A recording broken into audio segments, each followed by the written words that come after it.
राम राम बच्चों, जय भोलेकर। आप सभी का स्वागत है एक बिल्कुल ही न्यू वीडियो में। बेटा इस वीडियो में मैं आपको कवर कराने वाला हूँ ट्रिग्नोमेट्री का पूरा चैप्टर क्लास 10th के लिए, वो भी सबसे कम टाइम में।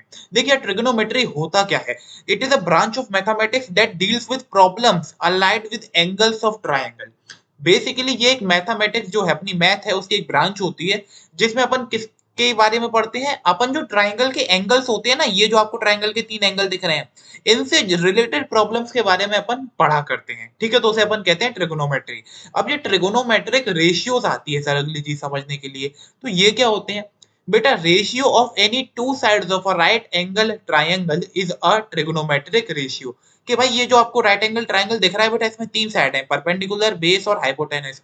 इनमें से किसी भी 2 साइड के रेशियो को अपन क्या कह देते हैं? ट्रिगोनोमेट्रिक रेशियो कह देते हैं। अब जो ट्रिगोनोमेट्रिक रेशियो होते हैं सर, वो 6 प्रकार के होते हैं। 6 कौन कौन से होते हैं? पहला तो होता है sine sine theta. Sine theta क्या होता है सर?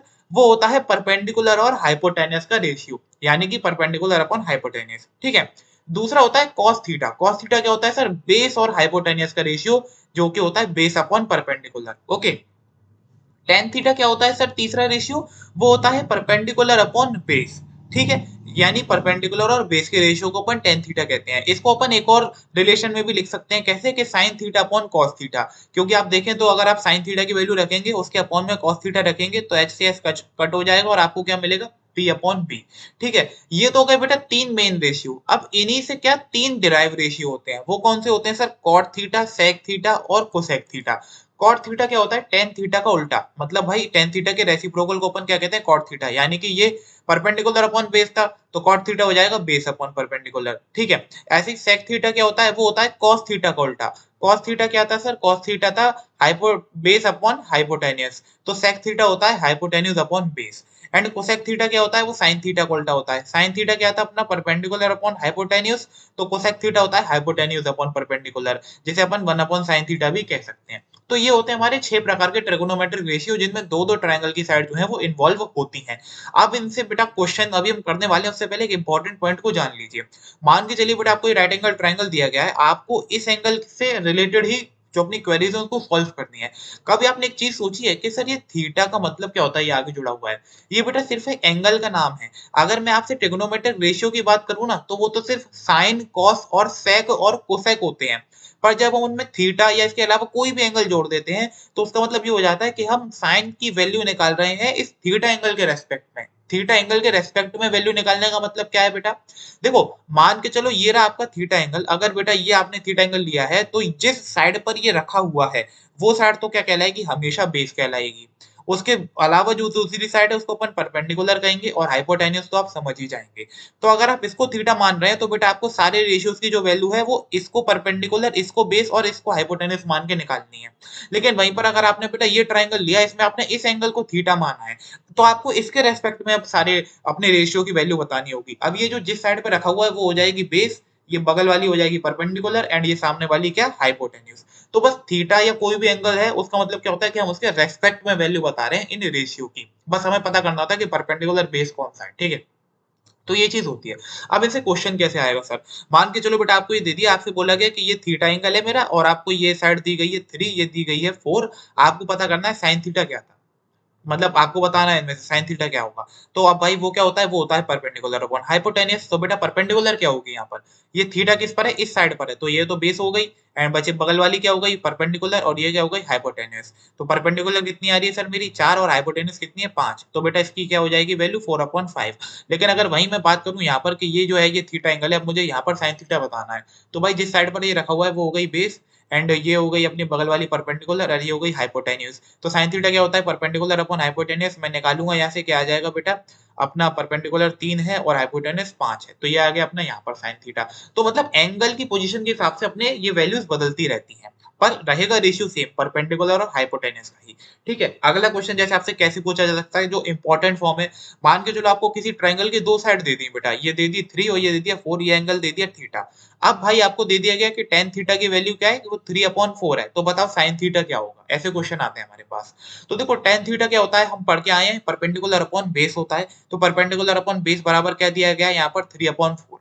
यानी परपेंडिकुलर दिया गया है 3 और बेस दिया गया है 4। तो आपने लिख लिया ये थीटा था तो ये साइड बेस होनी थी और ये परपेंडिकुलर। अब ये लिख लिया तो पाइथागोरस थ्योरम लगाओ और फिर उससे ये वाली साइड निकाल दो। तो इसको अंडर रूट में इन दोनों का स्क्वायर करेंगे, इसका सम करेंगे, कितना आएगा भाई 25। 25 का रूट कितना होता है 5। तो ये वाली साइड आ गई मेरी 5। अब ये हो गई मेरी हाइपोटेनस और ये 5 आ गई। अब साइन थीटा क्या होता है परपेंडिकुलर अपॉन हाइपोटेनस। तो बस परपेंडिकुलर पता है 3 है और हाइपोटेनस पता है 5 है, तो ये आ गया साइन थीटा। तो ऐसे हम इन क्वेश्चन को सॉल्व कर सकते हैं। ठीक है बेटा। अब भाई अगला जो क्वेश्चन है, जैसे मतलब यही सब अपना चलता रहता है। अगला जो टॉपिक है आपका वो क्या आता है बेटा इसमें, ट्रिगोनोमेट्रिक आइडेंटिटीज का। ट्रिग्नोमेट्रिक आइडेंटिटीज वो पहले से प्रूव्ड स्टेटमेंट होते हैं ट्रिग्नोमेट्रिक रेशियोज के बारे में, जो हमें काफी हेल्प करते हैं हमारे क्वेश्चन को सॉल्व करने में। मतलब ये पहले से प्रूव है। ठीक है, जैसे क्या बेटा कि sine square theta plus cos square theta हमेशा 1 होता है।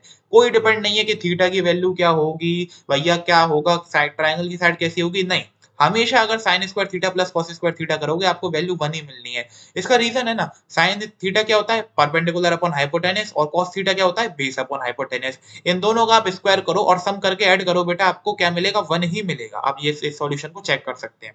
दूसरी आइडेंटिटी क्या होती है, sec square theta minus tan square theta बराबर 1। तीसरी आइडेंटिटी होती है cosec square theta minus cot square theta बराबर का 1। तो यही तीन आइडेंटिटी जो है वो आपकी 10th क्लास के बेटा सिलेबस में है। यही आपको तीनों को रट लेना है, ये आपकी प्रूविंग के क्वेश्चन में बहुत काम आती है। अब जैसे सर क्वेश्चन कैसे बनता है, मान के चलो बेटा आपसे पूछा गया है क्वेश्चन में क्या कि sine square theta minus cos square theta की आपको वैल्यू बतानी है। और हमको क्या दिया गया है कि साइन की पावर 4 थीटा माइनस कॉस की पावर 4 थीटा बराबर 3 दे दिया गया है। हमें इसकी वैल्यू निकालने को कहा गया है। कैसे निकालें सर, बिल्कुल हेल्प होगी। देखो साइन की पावर 4 थीटा को मैं क्या लिख सकता हूँ, साइन स्क्वायर थीटा का होल स्क्वायर, क्योंकि भाई इसका होल स्क्वायर क्या होगा यही साइन 4 थीटा। एंड कॉस की पावर 4 थीटा को मैं क्या लिख सकता हूँ, कॉस स्क्वायर थीटा का होल स्क्वायर।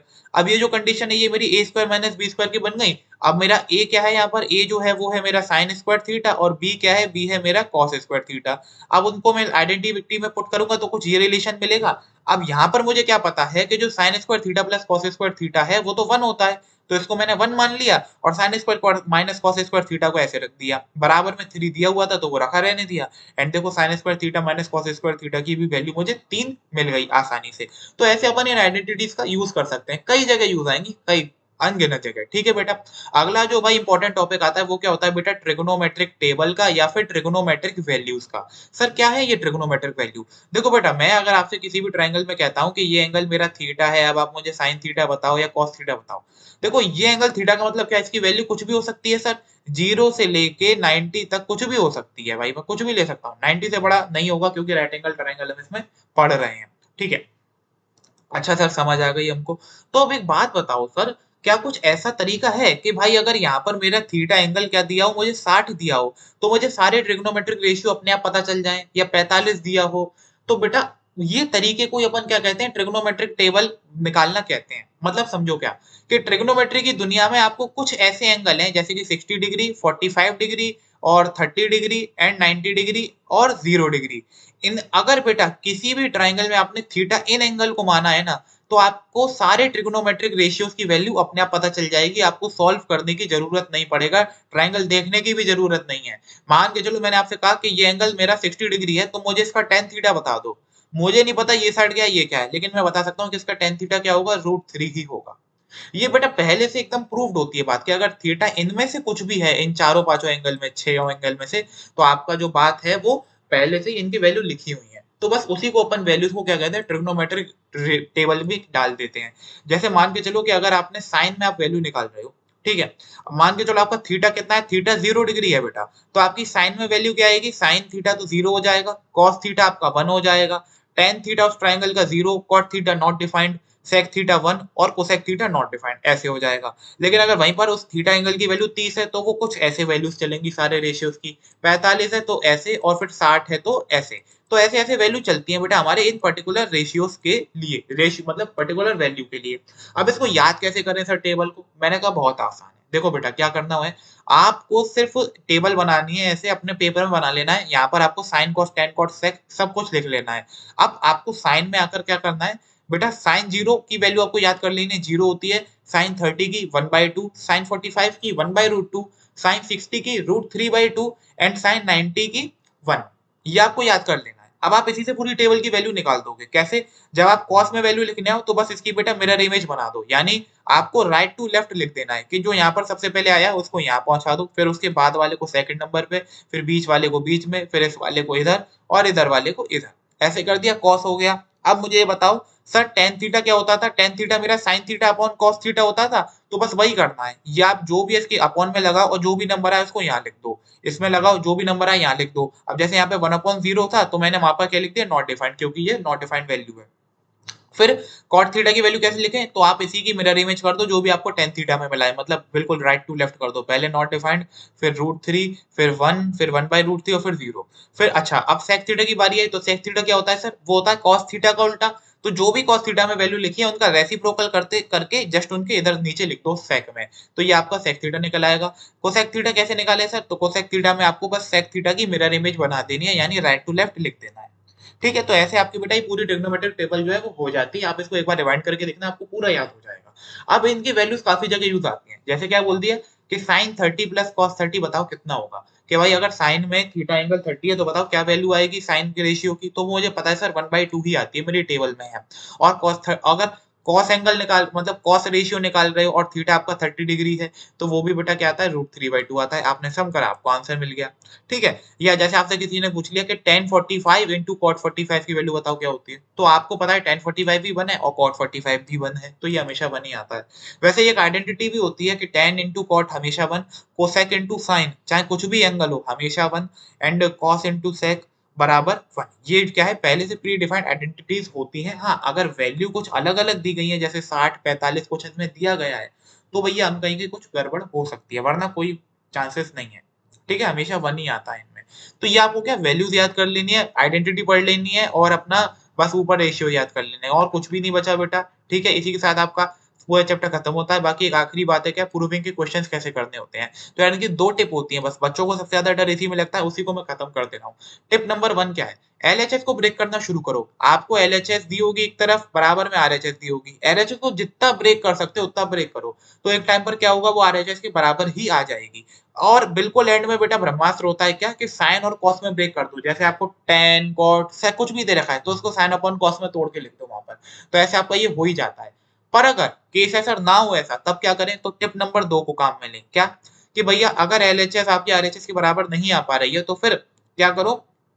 आरएचएस को ब्रेक करना शुरू कर दो। यार जितनी एलएचएस तोड़ ली उतनी ठीक है, फिर आरएचएस को तोड़ना शुरू करो जितना ब्रेक कर सकते हो। तो फिर क्या होगा, ये दोनों एक ना एक जगह पर तो आके बेटा मिल ही जाएंगे और आपका काम हो ही जाएगा। बस इसी के साथ बेटा आपका ये पूरा चैप्टर खत्म होता है। उम्मीद करता हूँ आपको समझ आ गया होगा। बाकी ये एक शॉर्ट ट्रिक थी सारे ट्रिग्नोमेट्रिक रेशियोज को कम टाइम में याद करने की। क्या कि अपना पापा बियर पी लूं, हाँ हाँ बेटा। ठीक है, अगर आप इसको ऐसे पढ़ेंगे सीधे सीधे तो ये जो है ये साइन का रेशियो है, ये कॉस का है और ये टेन का है।